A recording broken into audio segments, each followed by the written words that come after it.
Now, as we've been hearing, the internet company Yahoo is under pressure to explain why it took 2 years to reveal that the personal information of 500 million users had been hacked. The firm says a state-sponsored hacker is responsible. We've been asking you to send in your questions, and joining me now is Grant Paling, a cyber security expert, to talk to us about all of this.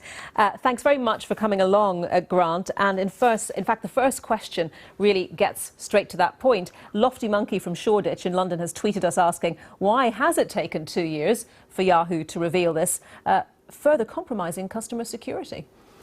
Yeah, I mean, this is a common problem. It's not the first breach that we've seen come out in the news this year.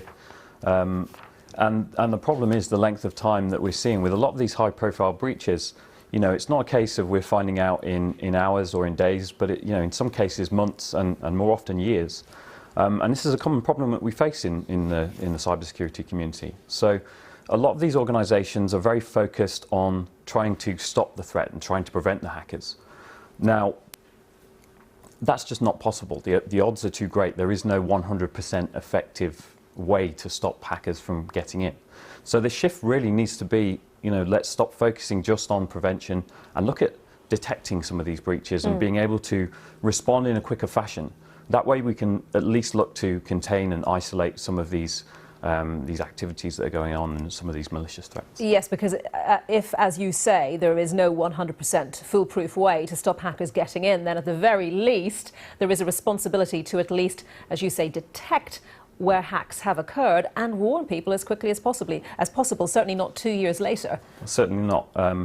And certainly some of the regulations that are coming out around security require, certainly more than this in terms of, being able to take that responsibility of your customers' data and really be there for them and shorten these lengths of times that we need to discover these kinds of breaches. So as Lofty Monkey poses in his question or her question, the assumption that this delay further compromised customer security, do you believe that it must have done? It certainly allows things to escalate. The longer the time is between that breach and the discovery, that gives the hackers more time to operate without being seen.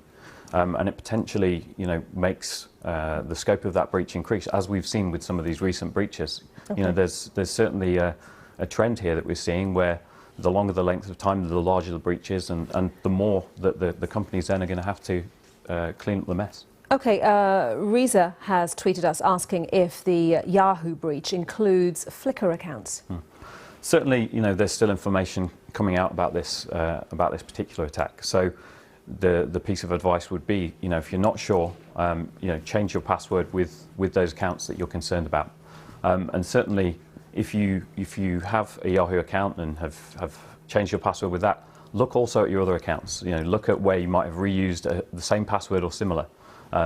Certainly, if one account has been compromised, then you need to look at making sure that other accounts that are perhaps more important and may include things such as financial details aren't compromised either. You're with the internet security provider Nebulas, and that must be a mantra that you repeat over and over again to customers. But sometimes it takes a bit of effort to get that message across, doesn't it? It's taking time. It's a real shift in attitude, to embrace this fact that you cannot completely prevent a breach, and to divert your resources as well.